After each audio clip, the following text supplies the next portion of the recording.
Happy New Year. Hope you guys all had a nice break between Christmas and New Year, and you got to see family and friends and got to reflect on 2022 and plan for 2023. I know that's what I did. I had a great time seeing some family, taking a little bit of break from the podcast and from the production business, which was honestly kind of hard. I wanted to do things all week, and I did a few things just to kind of stay up to date on some tasks and plan a little bit for 2023. But I got to say, it's kind of hard to not work when you've got a business and when you've got a podcast and you're passionate and excited and energized for what lies ahead. So I found myself trying to relax, but oftentimes finding it difficult to relax. But nonetheless, I did refresh a little bit. One thing that I'm doing is dry January. I'm a couple days in now and I'm feeling good. Not that I really had a problem with alcohol, but I just want to see what it would be like to go a whole month without having a drink. See if that helps improve focus, sleep, mood, etc. So stoked for that. And wondering, what did you guys plan? Do you guys have any New Year's resolutions? I know New Year's resolutions can kind of be lame, but I think it's good to just set little milestones. It doesn't have to be the start of the year, although it is a good time to start on a resolution or on like a new goal. But in any case, hope you did something, hope you're refreshed, and hope you are recharged and have planned for this new year. Today, I'm going to be talking about booking guests and how I book guests for my podcast. I've got some more people lined up for 2023, so stoked to share those people with you. I know they're going to be able to help you on your content creation journey. So I've got a little bit different approach. And honestly, this is what works for me. I know there's a lot of like podcast guest booking services out there. And I'm not knocking them. I produce a couple podcasts that use services like that or that get hit up by like PR people. I think they can be good. They're expensive and they're a little bit impersonal, but they can be good. I mean, I think they're for more like business types or executives or people with really large shows. That are trying to book guests when they have the budget to afford some of these agencies, and that can help them get ahead. And I think it's great for that. But for this, I'm talking to you like more of the indie podcaster. And the way that I book guests is through sliding into DMs on Instagram.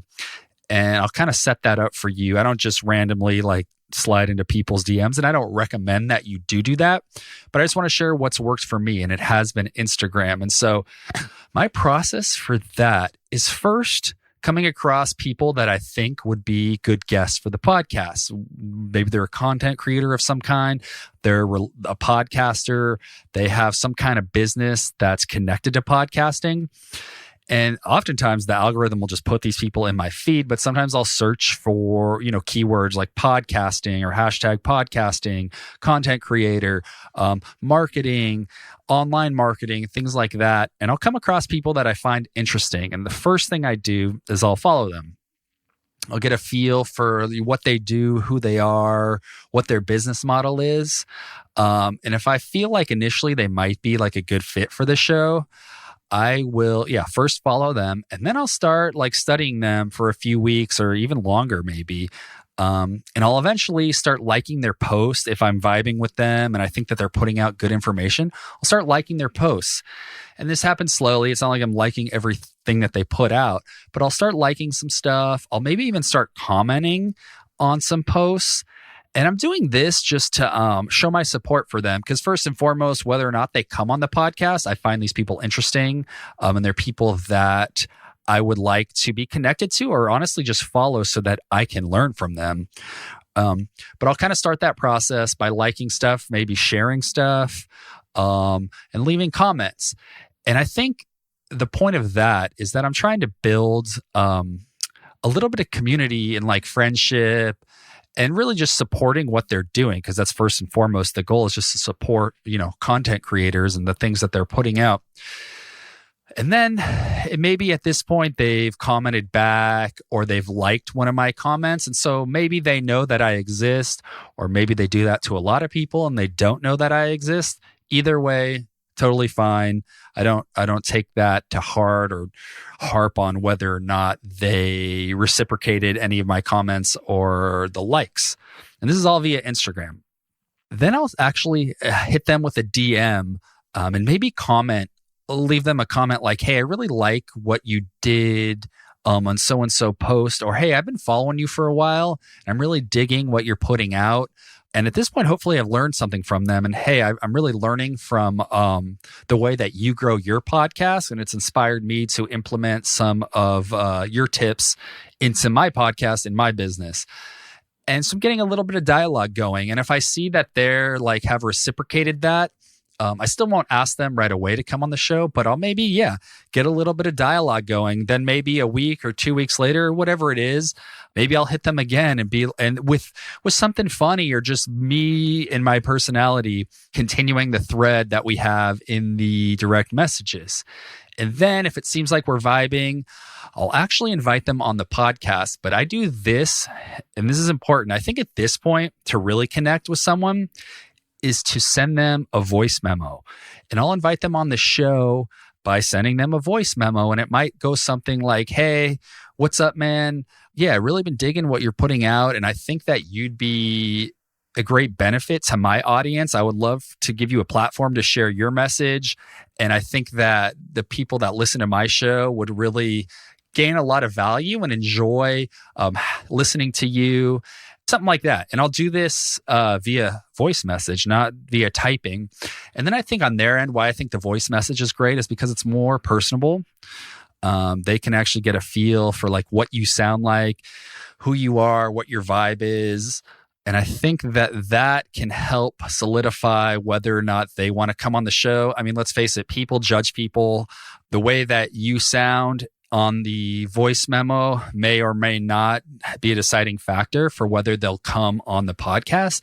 It shows your personality and it shows the way that you communicate, and whether you're a more serious person and it's like a serious podcast, or whether you're having more fun. I personally am more like lighthearted when I talk to people. And I just like to, because that's kind of like, I guess how I might describe myself anyway. And I'm looking to have fun and learn, but I don't take things too seriously. And so that might give the person a good idea if they even want to come on my podcast. That's why I think the voice memo is key.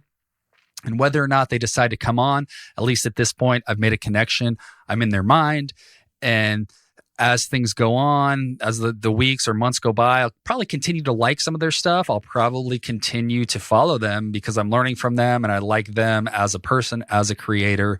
And so I really think like building that interest on the front end and building that community on the front end and getting involved with what they're doing, it's going to help them kind of want to get involved with what you're doing, because I think creators like to support other creators. And so by you kind of reaching out first and kind of building that relationship slowly, and then finally sliding into the DMs and continuing that relationship, and then finally hitting them with that voice memo and inviting them on the podcast, it's worked for me. And I think too many people get intimidated. I think you can reach out to whoever you want. I just don't make it weird. Be yourself.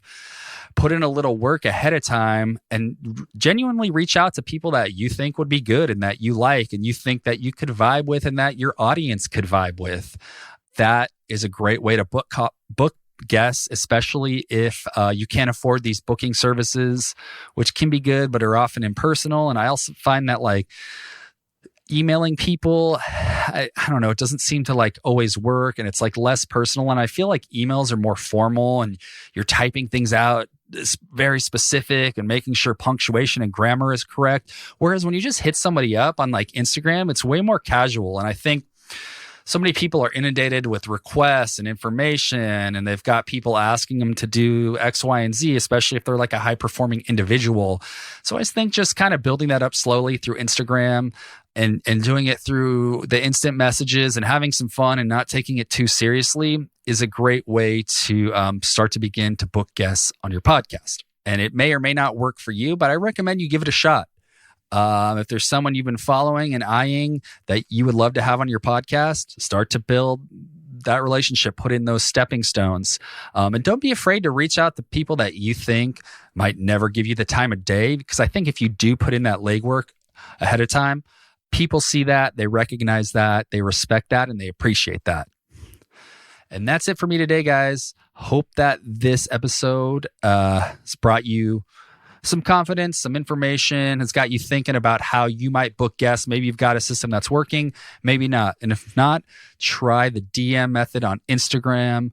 And I think you'd be surprised. I think you will be on your way to rocking that guest list for 2023. So as I wrap up, I want to hit you with this. If you're liking the podcast, loving the podcast and the content, I would love for you to sign up to my email list. I'm sending I'm sending 2 episodes a week, 2 emails a week, whatever the hell you call that. It's not bi-weekly. I think bi-weekly is twice a month. But in any case, fuck that. None of that matters. If you sign up for the email list, you get a free copy of my ebook, The 4 Pillars of Podcasting, which will help you take your idea from conception through launch by following a 4-step system that I created. You'll also get a free show notes template. So if you're struggling to write show notes, you can implement this template, copy, paste it, tweak it a little bit to fit like your style, and you'll be off to the races with show notes. And you can sign up for the email list by going to the website, thepodcasthaven.com. There'll be a pop-up there. Sign up, get you in the system, and we'll also keep sending you episodes, exclusive information, articles that I write, and just some all-around inspiration. So thank you for listening. I'll be back next week. And hope everyone had a great 2022 and hope everybody's pumped for 2023. It's going to be a big year for podcasting, guys. There's a lot of great people and money coming into the space. So it's a great time to be involved with podcasting. It's not too late. We're still in our infancy. And I want to help you make your podcasting goals a reality. Peace.